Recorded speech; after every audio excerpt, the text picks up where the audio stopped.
what's up with it. Do it cause I love it and I stuck with it. We ain't with the subbing in the cut with it. Please none of the talks, I heard enough of it. Like, what you gonna do, where you at, who you with, you ain't really about this, don't talk about it. Really on the move, on the map, never slip, keep your hands to your lips, don't talk about it. Real eyes, real life. En las oscuras calles de Miami, en rincones siniestros de Colombia, en las retorcidas mentes políticas, se alimentan los tentáculos internacionales que asfixian lo que les estorba y que muestran un paisaje humano que algún rap, hip hop o quizá algún graffiti desde una prisión describan en poesía de crimen y desesperación. Esto es como una madriguera. Entre más se cava, más sorprende, pero más se hunde. Quizás se hunda más la verdad. ¿Quién mató al presidente? ¿Quién lo mató? ¿Para qué lo mataron? ¿Qué mente maestra está detrás de todo esto y que tiene en la mira de más a más presidentes? Soy Roberto de la Madrid y esto que siempre ha sido suyo, detrás de la razón. Preguntemos. Señores, la propuesta es la siguiente. Hay una empresa americana que necesita personal de fuerzas especiales, comandos con experiencia, para realizar un trabajo en Centroamérica, decía el mensaje de texto del reclutador. Ofrecemos $3.500 al mes y es una misión noble. Vamos a recuperar la seguridad y democracia en ese país. Estos son los mensajes de texto con los que el reclutador armó el comando de asalto que asesinó al presidente de Haití. Revela el New York Times. Señala varios nombres, entre ellos Germán Alejandro Rivera y Duvernay Capador, militares de Colombia retirados. Duvernay murió en la persecución tras el asalto a la casa presidencial. La empresa reclutadora se llamaba, como si fuera una serie de televisión, CityU, con nombre rimbombante, dirigida por Antonio Intriago, un venezolano estadounidense, desde un pequeño almacén en Miami. A esto se le agregan los arrestos que hizo la policía de Haití. 17 colombianos, 11 de ellos que el Ministerio de Defensa de Colombia reconoció como sus militares en retiro. También se revela que Dimitri Gerard, el jefe de seguridad y de los guardaespaldas del presidente de Haití, viajó 6 veces a Colombia en los meses previos al asesinato.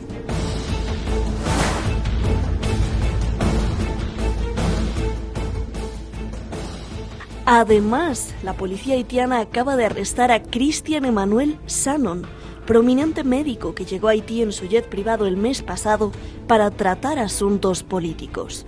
Se le encontraron una gorra con el logo de la DEA de Estados Unidos y 20 cajas de balas. Uno de los sospechosos del comando se comunicó con él tras el asesinato. Por si fuera poco, uno de los sospechosos del asesinato era informante de la DEA, informa la propia DEA a CNN. Después del asesinato del presidente Moïse, el sospechoso se comunicó con uno de sus contactos en la DEA y un funcionario de la DEA asignado a Haití le urgió a que se entregara a las autoridades locales. La agencia dice que dio información a la policía de Haití para que se le arrestara. Para aumentar el misterio, ¿recuerda a Antonio Intriago, quien reclutaría a todos desde Miami? Circuló una foto donde aparece con el presidente de Colombia, Iván Duque, en Miami. La presidencia de Colombia dijo que nada tiene que ver, pero que efectivamente Duque fue a Miami en 2018 en su campaña presidencial y que se sacó muchas fotos con mucha gente. Dudas, muchas. Una principal que sigue poniendo en duda todo. ¿Cómo fue posible que un comando letal asesinara al presidente sin herir ni matar a ninguno de sus guardaespaldas?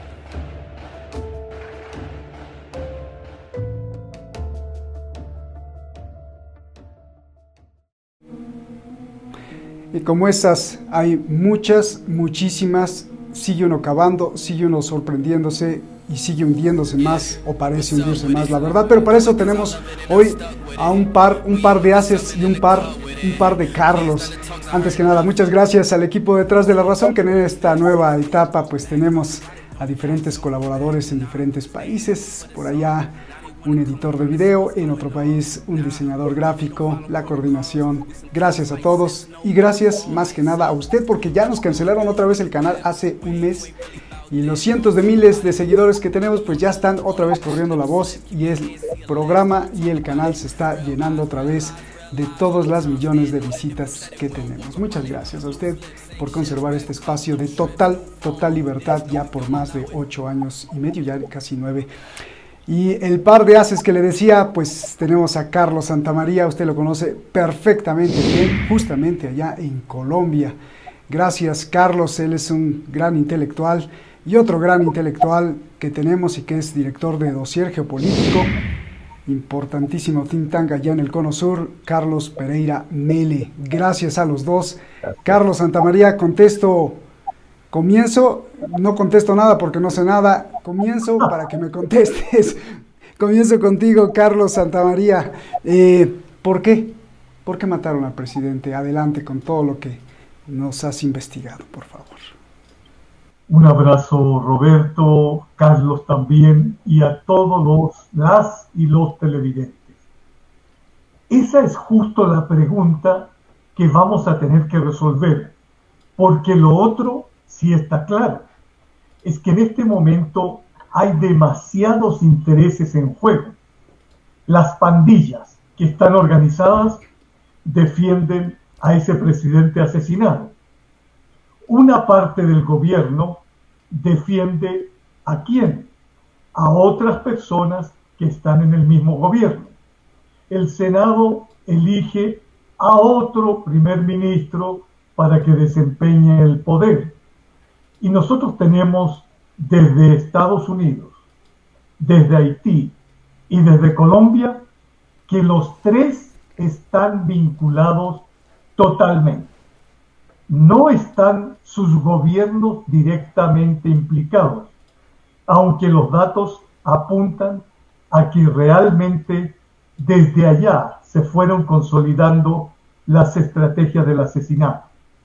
Los sondeos dicen que puede estar las transnacionales, puede estar la oligarquía haitiana y también puede estar Colombia haciendo de miembro útil del gobierno estadounidense para eliminar todas las posibilidades de desestabilización hacia la soberanía de América Latina.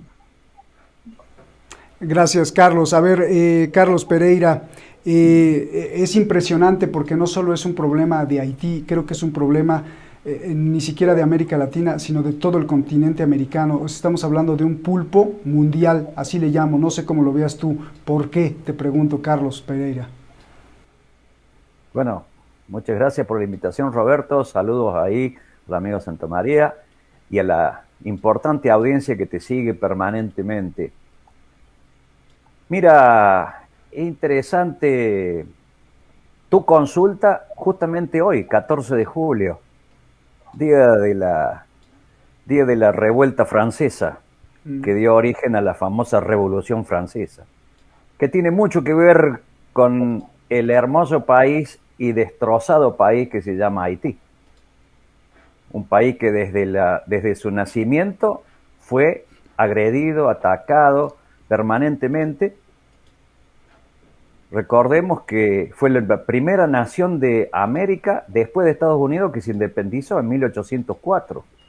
O sea que hay una larga trayectoria histórica de esa hermosa república que ha sido permanentemente agredido. Y nosotros los americanos del sur le debemos mucho, porque en uno de los exilios de Bolívar, allí se lo reequipó, se lo rearmó para volver a iniciar la segunda campaña libertadora, que fue el éxito final de la liberación de todas nuestras Américas. Fíjate todo lo que hizo un pequeño país que hoy no está en el radar de nadie, pero sí está evidentemente en la ubicuidad de ¿quiénes? De las grandes bandas del narcotráfico, del crimen organizado, de la desestabilización en nuestra América. y también por recursos, porque ahora parece ser que hay tierras raras en Haití. Y eso es muy interesante para los necesarios poderes globales que necesitan de las mismas para estar en la cúspide del poder tecnológico científico global. Bueno, en este marco, en este escenario se está desarrollando esta dramática situación que, como bien dijo mi contertulio, se llevó el crimen de un presidente que estaba con muchas dudas de que era presidente y de una situación interna espantosa, gravísima, y que bueno, todos estos ingredientes hay que ir sumándolos para encontrar un hilo conductor a todo esto. Yo me animaría a decir que no sé si no están los estados involucrados en este crimen. ¿En qué aspecto? Porque esos hilos que aparecen, uno era de la DEA, otro era informante del FBI, otro es un reclutador de mercenarios, ¿no es cierto? ¿Qué es el modelo que instauró Estados Unidos desde el 2001 para acá, con su famosa guerra infinita, pero como no quería llevar soldados norteamericanos a los frentes, ¿qué es lo que hizo? Privatizó las guerras. Entonces, todas estas compañías, entre comillas, que utilizan a todos estos ex militares, y según tengo entendido, hay militares en actividad en el grupo detenido, pero bueno, eso ya se verá. Pero todos estos grupos que han operado en todos los continentes, evidentemente que forman parte de una estructura mayor que no puede terminar en un grupito, en una empresa. Esto termina en un poder mayúsculo y lo estamos viendo. ¿Por qué? Porque inmediatamente que asume este nuevo señor que ha sido nombrado por el Senado, pide la intervención de las Naciones Unidas. O sea, y de Estados Unidos también. Y de Estados Unidos. Y ahí es donde vemos entonces la nueva receta que nos vienen aplicando desde principios de este siglo, que es la ayuda humanitaria. Y si hemos visto todos los países que le han aplicado ayuda humanitaria, que empiecen los haitianos a rezar si creen en algo. Porque evidentemente después de ver lo que ocurrió en Libia, lo que ocurrió en Siria, lo que ocurrió en Irak, lo que ocurrió y lo que ocurre en otros países donde se aplica la ayuda humanitaria, realmente es de terror. Y por eso, Roberto, yo veo que acá hay 2 o 3 puntos que se van lentamente unificando. Pasa que, por supuesto, se buscará chivos emisarios. Este médico, que es un pastor, además, acá se está mezclando también la religión. No se olviden de que las sectas budistas son fuertes, del vudú. El vudú, esa religión que inventó Papak Doc para tener al pueblo aterrorizado y afectado psicológicamente. Pero llegó en avión privado, ¿eh? Llegó en avión privado, por supuesto. O tú conoces a algún alto dirigente de la iglesia evangélica que no tenga grandes dineros. Acá nosotros lo tenemos muy presente. La Iglesia Universal, que viene de Brasil, tiene fuertes implicancias con el tema del narcotráfico. O sea, no estoy inventando nada, se han hecho las denuncias. Oye, Carlos, ¿hay algún tipo de ideología fanática en esto? Porque mira, tocaste algo muy importante, Francia, Estados Unidos. Y esto que nos dices es verdaderamente importante porque fue el primero que se independizó antes que México, antes que Colombia, antes que muchos países de América, ¿no? Bueno, primero, como dices. Pero ¿tú sabes por qué se celebra el 5 de mayo en México y por qué lo celebran en la Casa Blanca? Lo celebran porque el 5 de mayo en México es muy simbólico porque el ejército mexicano mal armado, los Acapuastlas en Puebla, por primera vez derrocaron al ejército más poderoso de aquel tiempo, que era el de Napoleón. Francia amenazaba con entrar a la capital mexicana y bueno, los soldados mexicanos pues le ganaron a pesar de ser menos y mal preparados. Esto lo celebra la Casa Blanca, curiosamente, siempre, todos los años. ¿Por qué? Porque no quería a Europa en América. ¿no será también algo de ese fanatismo de lo que explique por qué Haití siempre ha sido atacado? Porque ahí está Francia, hablan francés, siempre ha tenido esa influencia francesa, pero los Estados Unidos o la mente estadounidense de algunos corporativos no quieren esa influencia. ¿Podría haber algo también de fanatismo ideológico o no? Yo creo que más que fanatismo ideológico, lo que vos haces referencia es a la doctrina Monroe. Tú haces referencia a la doctrina Monroe. América para los americanos, por supuesto que cuando se traduce del inglés al español es América para los norteamericanos. Entonces, y que no se introduce allí el concepto de potencias extracontinentales, como ha sido siempre la política norteamericana, evitar que potencias extracontinentales tengan algún tipo de influencia o injerencia en nuestros territorios. Para ello, ¿qué? Tener el monopolio de esa injerencia. El Caribe, y acá mi colega no me podrá desmentirme, es un área de influencia y de seguridad directa de Estados Unidos. El Caribe forma parte del primer gran aro de seguridad norteamericano y allí por eso podemos ver las decenas de intervenciones que ha tenido Estados Unidos en el Caribe, y los dos países que hacen límite con Estados Unidos es Venezuela y Colombia. Porque el mar Caribe es el Mare Nostrum norteamericano. El mar y allí Mediterráneo. podemos buscar, claro, es el mismo que el rol que jugó en el Imperio Romano el mar Mediterráneo. Bien. Y acá es muy interesante ver esto porque Estados Unidos intervino en ese país decenas de veces y ha estado años interviniendo. El primero fue el presidente Wilson, el famoso que convocó a la reunión de la paz después de la Primera Guerra Mundial, y sin embargo él mandó una intervención de casi 10 años, estuvieron allí. Y a partir de esos momentos, evidentemente que ese país ha ido en detrimento, bueno, todo el Caribe lo conoce, la enmienda Plath que le aplicaron a Cuba, si no existiría Guantánamo como base norteamericana en plena Cuba. Y así sucesivamente podemos pasar por todos los países de Centroamérica y todos podemos encontrar 2, 3 y hasta 4 intervenciones de los marines.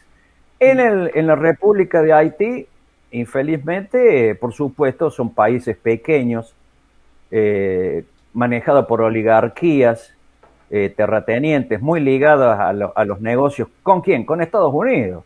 Sí, el principal proveedor de cosas que le pueden venir a esos países de Estados Unidos.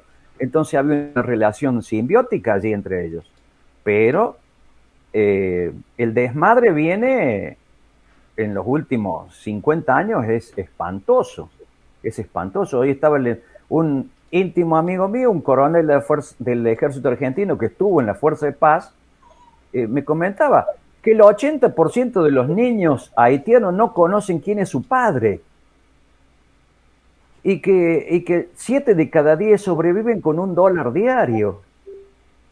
O sea, es realmente una situación, un caldo de cultivo para todas estas organizaciones que recién mi colega hizo referencia, porque allí tenés materia prima para todo. Mira, te voy a dar un dato. Yo recuerdo que se utilizaba sangre haitiana cuando empezó un trabajo de trabajar el plasma para la leucemia. ¿Y qué nos ocurrió en ese momento? Porque yo estaba al frente de una obra social y recibíamos el plasma. El plasma venía con SIDA, porque tampoco se tenía mucho conocimiento de ello y tampoco se hacían estudios de laboratorio, apenas llegaba la sangre envasada, transformada en plasma. Entonces le introducimos a nuestros propios enfermos el HIV. Una cosa terrible. Bueno, eso es Haití. Dios, un experimento también. Y venta de sangre, y venta de seres humanos, etcétera, etcétera. Ese es el nivel a lo que han hecho caer esa república, que en su momento fue la más rica de Centroamérica, además. Bien. La más rica y más poderosa. A ver, Carlos, dos preguntas. La principal, la primera, por ahí salió un compatriota tuyo colombiano que decía que no, que pues eran exmilitares de Colombia, pero que no eran tan buenos porque no eran expertos. Ya creo que la publicaron esa entrevista por ahí. Se me hace como que nos están distrayendo, ¿no? Por todos lados para que ya no sepamos por dónde preguntar. Y dos, ¿por qué es tan importante Haití? O sea, ¿por qué es tan importante Haití? Lo que le estaba preguntando a Carlos, tu tocayo. Carlos Santamaría, adelante. Yo tengo claro el tema. Aquí no hay confusión. The Guardian dice que hay misterios. Una experta dice que no se entiende nada. Aquí hay claros indicios de que el gobierno colombiano, directo o indirectamente, participó, porque Tony Intriago fue el que realizó ese evento en el 2019 donde se intentaba destruir la frontera venezolana a través de ese festival llamado Ayudemos a Venezuela y a la Vida. Tony Intriago es el que contrata a estas personas de Colombia. Hay que aclarar, una cosa es ser soldado y otra es ser mercenario o sicario que viene a hacer lo mismo. ¿Qué es lo que tiene Tony Intriago? Una empresa en Estados Unidos que prácticamente lo dice todo. Unidad Federal contra el Terrorismo, afiliada a otra empresa que es contactada con la CIA y el FBI, y obviamente la DEA. Todo está claro desde allá. O sea, alguien grande tuvo que dar la primera indicación. Segundo, en Haití hoy día están perseguidos un abogado, un ex senador y un político y los empresarios, unos empresarios que están con órdenes de captura, lo que indica que dentro de Haití hay fuerzas que se estaban enfrentando y Estados Unidos, y ahora digo lo de Colombia, dieron el paso. Yo tengo una hipótesis y la quiero sustentar aquí.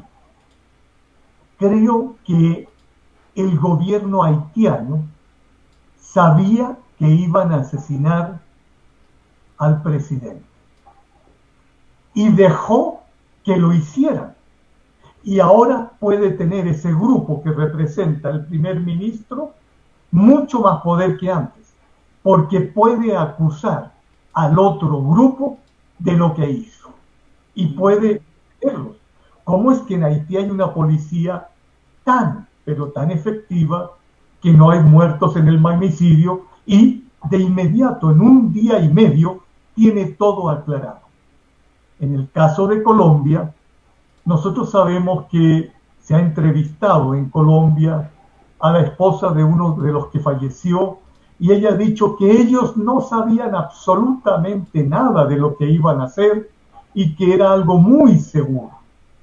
¿Qué quieren hacer en Colombia? Decir que el ejército no tiene nada que ver y el presidente, el ministro de Defensa, el comandante general de las Fuerzas Armadas han dicho que respaldan a las Fuerzas Armadas colombianas y que van a investigar de inmediato. Y entonces se junta la investigación de Estados Unidos con la investigación de Colombia, que es lo mismo, y ahora tenemos el resultado. Por eso digo que lo único que interesa aquí es descubrir, y se va a descubrir en algún momento, quién fue el que organizó todo este magnicidio, porque se necesitaban contactos internacionales, planificación, recursos económicos y una mente que sepa hacer eso. No hay que olvidar que Colombia es precisamente quien ha hecho intentos de golpe de Estado en Venezuela y son expertos en llevar sicarios a otras naciones.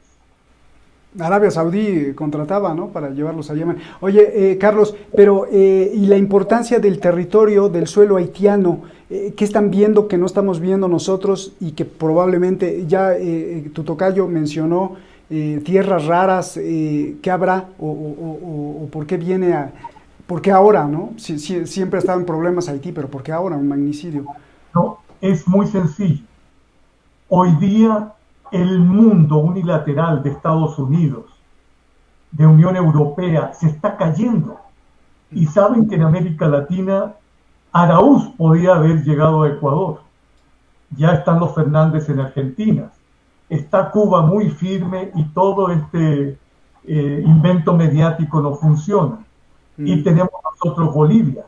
Y en Colombia puede que salga elegido Petro el próximo año si no lo neutralizan, como dicen permanentemente.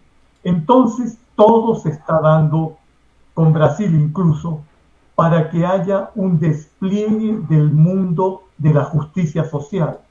Y nosotros podemos decir, Haití puede ser una base estadounidense desde la cual atacar a otras naciones. Si cambia el panorama, se está quedando no solo sin amigos, sin perros fieles que le sirvan. Por eso creo que el tema cada vez se va aclarando. Solo falta saber quién fue el que ordenó. Sin embargo, no va a haber paz en Haití. Eso lo intentarán calmar. Sin embargo, adentro del conflicto es esencial. Lo que dijo nuestro compañero es fundamental. Es que hoy día se está pidiendo desde Haití, algunos sectores, que devuelvan lo que se llevaron pagando esa independencia. Esa independencia tienen que rescatarla exigiendo a Francia, colonia, colonizador, que cambie este proceso. Oye, Carlos, desde hace algunos años, desde estos emails de Podesta y de el Pizzagate famoso, los conspiranoicos estaban acusando a los Clinton de tener tráfico de órganos y tráfico de niños desde Haití. ¿Habría algo de eso también? Yo creo que el problema desde lo profundo es diferente. Creo que en realidad en Haití hay un caos total. Es un país que sirve a Estados Unidos absolutamente. Nadie está planteando ningún cambio social. Y lo que ocurre es que allí hay intereses transnacionales, intereses políticos internos de gobierno, con gente que está acostumbrada a asesinar. Es decir, no es el ejemplo típico de la mayoría de los países latinoamericanos. Ese es un centro o colonia de Estados Unidos que, como siempre donde interviene, provoca caos. Afortunadamente, ahora lo estamos alejando. Nos vamos, Carlos Pereira, tu conclusión y una pregunta. El presidente Moisés Jovenel era demócrata, dictador, víctima, ¿cómo lo ves? Bueno, yo creo, y haciendo referencia a lo que dijo mi colega, era un miembro más de esa estructura oligárquica que sufre las luchas intestinas y que ahí las luchas intestinas se pagan con la vida. Lamentablemente, ese es el modelo que se ha instaurado en ese país y con el visto bueno de los organismos internacionales de seguridad que maneja Estados Unidos. Y lo que también yo diría, me ha sorprendido la información que acaban de lanzar con el tema de la combinación de más organizaciones que organizan estos grupos de paramilitares estructurados como mercenarios. Realmente, dicho esto, no hay más nada que buscar, está la cosa muy clara, ¿no es cierto? No hay más nada que aclarar. Acá es evidente que lo que se instaura es el sistema del caos organizado, que es la teoría de los neoconservadores de Strauss hasta la fecha, y que fue la implementación que hizo Rumsfeld cuando era el Departamento de Defensa bajo su mando, y que continúan en la fecha bajo las distintas administraciones, los Bush o los Clinton o los Trump o los ahora Biden. Todos Y a ver quién siguen viene. el mismo recetario, ¿no? Muchas gracias, Carlos. Muchas gracias. Par de haces, par de Carlos. Carlos Santamaría, un placer por escucharte. Y Carlos Pereira Mele, un gran placer también por escucharlos a los dos. Gracias, un gran abrazo hasta allá y muchas gracias a usted por estar, como estamos detrás de la razón. Cerramos con esto. Yeah, what's up with it? Do it cause I love it and I stuck with it. We ain't with the subbing in the cut with it. Please, none of the talks, I heard enough of it. Like, what you gonna do? Where you at? Who you with? You ain't really about this, don't talk about it. Really on the move, on the map, never slip. Keep your hands to your lips, don't talk